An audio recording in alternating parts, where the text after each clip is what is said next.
बोलिए श्री सत्यनारायण भगवान की जय। ओम गंग गणपतिये नमः। प्रिय भक्तगणों, पूर्णिमा के दिन श्री सत्यनारायण भगवान की कथा को सुनने से मनुष्यों के सभी पाप और संकट कट जाते हैं तथा सभी मनोकामनाओं की पूर्ति होती है।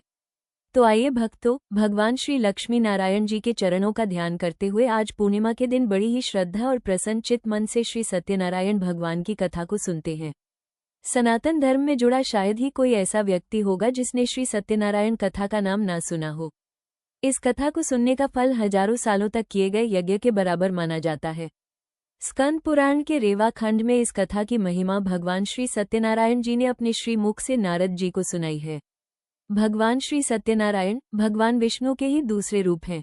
कलयुग में इस व्रत कथा को सुनना बहुत ही प्रभावशाली माना गया है। पुराणों में ऐसा बताया गया है कि जिस स्थान पर भगवान श्री सत्यनारायण की पूजा होती है, वहां गौरी, गणेश, नवग्रह और समस्त दिग्पाल आ जाते हैं। एक समय की बात है, नैमिषारण्य तीर्थ में शौनक आदि 88,000 ऋषियों ने श्री सूत जी से पूछा, हे प्रभु, इस कलयुग में वेद विद्या रहित मनुष्यों को प्रभु भक्ति किस प्रकार मिल सकती है तथा उनका उद्धार कैसे होगा? हे मुनि श्रेष्ठ, कोई ऐसा तप बताइए जिससे थोड़े समय में ही पुण्य मिले और मनोवांछित फल भी मिल जाए।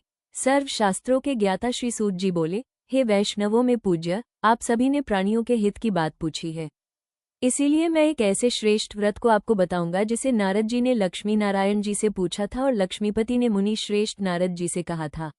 एक समय की बात है, योगीराज नारद जी दूसरों के हित की इच्छा के लिए अनेकों लोकों में घूमते हुए मृत्यु लोक में आ पहुंचे। वहां उन्होंने अनेक योनियों में जन्मे मनुष्यों को अपने कर्मों द्वारा दुखों से पीड़ित देखा। उनका दुख देखकर नारद जी सोचने लगे कि कैसा यत्न किया जाए जिससे मानव के दुखों का अंत हो जाए। इसी विचार में मग्न वो विष्णु लोक में गए। वहां वो देवों के इष्ट भगवान नारायण की स्तुति करने लगे। नारद जी की स्तुति सुनकर विष्णु भगवान बोले, हे मुनि श्रेष्ठ, आपके मन में क्या बात है? आप किस काम के लिए पधारे हैं, उसे निसंकोच कहो। नारद मुनि बोले, हे नाथ, मृत्यु लोक में मनुष्य अपने कर्मों के द्वारा अनेकों दुखों से दुखी हो रहे हैं। यदि आप मुझ पर दया करते हैं तो बताइए कि वे मनुष्य थोड़े प्रयास से ही अपने दुखों से कैसे छुटकारा पा सकते हैं? श्री हरि बोले, हे नारद, स्वर्ग लोक व मृत्यु लोक दोनों में एक दुर्लभ उत्तम व्रत है जो पुण्य देने वाला है। श्री सत्यनारायण भगवान का यह व्रत विधान पूर्वक करके मनुष्य तुरंत ही यहाँ सुख भोग कर मरने पर मोक्ष पाता है। भगवान ने बताया कि मानव को भक्ति व श्रद्धा के साथ शाम को श्री सत्यनारायण की पूजा ब्राह्मणों व बंधुओं के साथ करनी चाहिए। नैवेद्य में सवाई के अनुपात में केले का फल, घी, दूध और गेहूं का आटा या साठी का आटा, शक्कर तथा गुड़ मिलाकर प्रसाद बनाएं। भगवान का भोग लगाकर ब्राह्मणों और बंधु बांधवों को भोजन कराएं और स्वयं भी ग्रहण करें। रात्रि में भजन कीर्तन में लीन रहें। श्री सत्यनारायण व्रत की प्रथम कथा के अनुसार प्राचीन काल में सुंदर काशीपुरी नगरी में एक अत्यंत निर्धन और भूखा प्यासा ब्राह्मण रहता था, जो भिक्षा के लिए प्रतिदिन धरती पर भटकता रहता था। ब्राह्मणों से प्रेम करने वाले भगवान विष्णु ने एक दिन वृद्ध ब्राह्मण का वेश धारण कर उसके पास जाकर उसकी व्यथा पूछी और उसे कष्टों से मुक्ति पाने के लिए श्री सत्यनारायण व्रत का विधान बताया। वृद्ध ब्राह्मण रूपी भगवान ने उसे विश्वास दिलाया कि इस पूजन को करने से मनुष्य सभी दुखों से मुक्त होकर मनोवांछित फल प्राप्त करता है। भगवान के अंतर्ध्यान होने के बाद ब्राह्मण ने अगले दिन सवेरे उठकर पूरी निष्ठा के साथ व्रत का निश्चय किया।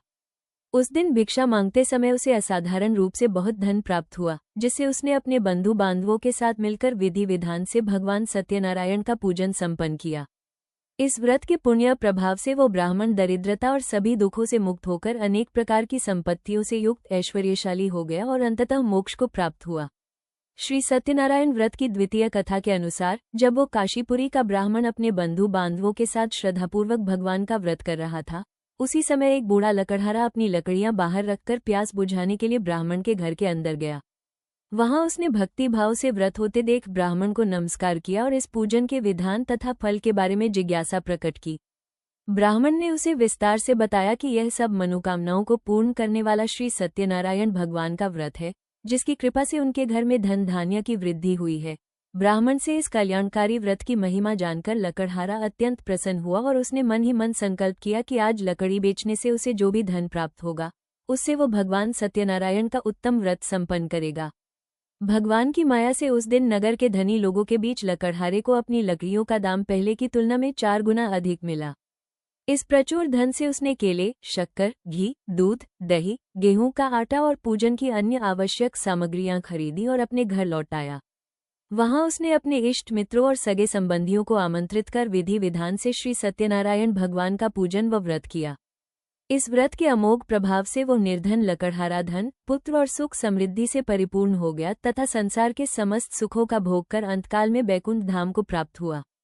श्री सत्यनारायण व्रत की तृतीय कथा के अनुसार प्राचीन समय में उल्कामुख नाम के एक बुद्धिमान और जितेंद्रिय राजा थे, जो अपनी पत्नी के साथ भद्रशिला नदी के तट पर विधि विधान से भगवान सत्यनारायण का पूजन कर रहे थे। उसी समय साधु नामक एक वैश्य वहां पहुंचा, जिसके पास व्यापार के लिए बहुत सा धन था। राजा को श्रद्धापूर्वक व्रत करते देख उसने जिज्ञासावश इस पूजन के फल के बारे में पूछा, जिस पर राजा ने बताया कि वे पुत्र आदि की प्राप्ति के लिए यह महाशक्तिमान व्रत कर रहे हैं। साधु वैश्य ने भी संतान प्राप्ति की इच्छा से संकल्प लिया कि जब उसकी संतान होगी तब वो इस व्रत को करेगा। समय आने पर उसकी पत्नी लीलावती ने एक सुंदर कन्या को जन्म दिया, जिसका नाम कलावती रखा गया। जब कलावती विवाह योग्य हुई तब उसकी पत्नी ने उसे व्रत की याद दिलाई, परंतु साधु ने कन्या के विवाह के समय व्रत करने का आश्वासन देकर इसे पुनः टाल दिया। कलावती का विवाह कंचन नगर के एक सुयोग्य वणिक पुत्र से संपन्न हुआ, लेकिन विवाह के बाद भी साधु ने अपना संकल्प पूरा नहीं किया। इस पर भगवान सत्यनारायण क्रोधित हो गए और उसे श्राप दिया कि उसे अत्यधिक दुख प्राप्त होगा। व्यापार के सिलसिले में जब साधु अपने दामाद के साथ रत्नासारपुर नगर गया तो भगवान की माया से राजा चंद्रकेतु के सिपाहियों ने उन्हें चोरी के झूठे आरोप में पकड़ लिया और उनका सारा धन छीनकर उन्हें कठिन कारावास में डाल दिया। पीछे घर पर साधु की पत्नी और पुत्री भी अत्यंत दुखी रहने लगी और उनकी संपत्ति चोर चुरा ले गए। एक दिन कलावती ने एक ब्राह्मण के घर भगवान सत्यनारायण का व्रत होते देखा और कथा सुनी, जिसके बाद उसने अपनी माता के साथ मिलकर श्रद्धापूर्वक भगवान का पूजन किया और अपने पति व पिता की वापसी की प्रार्थना की। इस भक्ति से संतुष्ट होकर भगवान ने राजा चंद्रकेतु को स्वप्न में दर्शन दिए और उन्हें निर्दोष वैश्यों को मुक्त करने की आज्ञा दी। राजा ने सवेरे ससुर दामाद को सादर मुक्त किया, उन्हें नए वस्त्र आभूषण पहनाए और उनका छीना हुआ धन दोगुना करके वापस कर दिया, जिसके बाद वे हर्षपूर्वक अपने नगर की ओर चल दिए। श्री सत्यनारायण व्रत की चतुर्थ कथा के अनुसार जब साधु वैश्य और उसका दामाद राजा चंद्रकेतु से विदा लेकर अपनी नावों के साथ घर लौट रहे थे, तब उनकी भक्ति की परीक्षा लेने के लिए स्वयं श्री सत्यनारायण भगवान एक दंडी स्वामी सन्यासी का वेश धारण कर वहां प्रकट हुए। दंडी स्वामी ने उनसे पूछा, हे साधु, तुम्हारी नाव में क्या है? अपनी संपत्ति के अभिमान में चोर वैश्य ने हंसते हुए झूठ बोल दिया कि नाव में केवल बेल और सूखे पत्ते भरे हुए हैं। भगवान ने, तुम्हारा वचन सत्य हो, कहकर वहां से चले गए और समुद्र के किनारे जाकर बैठ गए। जैसे ही भगवान वहां से हटे, साधु ने देखा कि उसकी रत्नों से भरी नावें वास्तव में बेल पत्रों से भर गई हैं। ये देख वो मूर्छित होकर गिर पड़ा और होश आने पर विलाप करने लगा। तब उसके दामाद ने उसे समझाया कि यह उस दंडी स्वामी का ही प्रभाव है, अतः हमें उनकी शरण में चलना चाहिए। साधु ने भगवान के पास जाकर उनके चरणों में गिरकर अपने असत्य वचन के लिए क्षमा मांगी और उनकी स्तुति की। भगवान उसकी प्रार्थना से प्रसन्न हुए और नावों को पुनः धन धान्य से भरकर अंतर्ध्यान हो गए। जब वे अपने नगर के निकट पहुंचे तो साधु ने अपनी पत्नी लीलावती और पुत्री कलावती को आगमन का संदेश भेजा। उस समय वे दोनों भगवान का पूजन कर रही थीं। कलावती अपने पति के आने का समाचार सुनकर इतनी उत्साहित हुई कि वो भगवान का प्रसाद ग्रहण किए बिना ही तट की ओर दौड़ पड़ी। प्रसाद की इस अवज्ञा के कारण भगवान रुष्ट हो गए और उन्होंने नाव सहित उसके पति को पानी में अदृश्य कर दिया। अपने पति को वहां न पाकर कलावती विलाप करती हुई भूमि पर गिर पड़ी। साधु ने जब दुखी होकर पुनः भगवान की प्रार्थना की, तब आकाशवाणी हुई कि कलावती मेरा प्रसाद छोड़कर आई है, यदि वो घर जाकर प्रसाद ग्रहण करके लौटती है तो उसे अपना पति अवश्य मिलेगा। कलावती ने तुरंत घर जाकर विधि पूर्वक प्रसाद ग्रहण किया, जिसके प्रभाव से उसका पति सकुशल वापस मिल गया। इसके बाद साधु वैश्य ने अपने पूरे परिवार और बंधु बांधवों के साथ जीवन भर प्रत्येक पूर्णिमा और संक्रांति को भगवान सत्यनारायण का पूजन किया और अंत में स्वर्गलोक को प्राप्त हुआ। श्री सत्यनारायण व्रत की पंचम कथा के अनुसार प्राचीन काल में प्रजा पालन में लीन तुंगध्वज नाम का एक अत्यंत पराक्रमी राजा था। एक बार वो वन में शिकार खेलने गया और अनेक वन्य पशुओं को मारने के बाद एक विशाल बरगद के पेड़ के नीचे आराम करने लगा। वहां उसने देखा कि कुछ ग्वाले बड़ी भक्ति के साथ अपने सगे संबंधियों सहित श्री सत्यनारायण भगवान का पूजन कर रहे हैं। राजा ने अपने अहंकार के कारण न तो वहां जाकर भगवान को नमस्कार किया और न ही पूजा स्थान पर गया। ग्वालों ने जब राजा को आया देखा तो वे दौड़कर उसके पास गए और भगवान का प्रसाद लाकर उसे समर्पित किया, परंतु राजा ने अभिमानवश उस प्रसाद को ग्रहण नहीं किया और उसे वहीं छोड़कर अपने नगर की ओर चला गया। जैसे ही राजा अपनी नगरी में पहुंचा, उसे समाचार मिला कि उसका सारा राजपाट, वैभव, धन धान्य और उसकी 100 संतानें नष्ट हो गई हैं। ये जानकर राजा स्तब्ध रह गया और उसे तुरंत अपनी भूल का बोध हुआ। उसने समझ लिया कि यह सब भगवान सत्यनारायण के प्रसाद का निरादर करने के कारण हुआ है।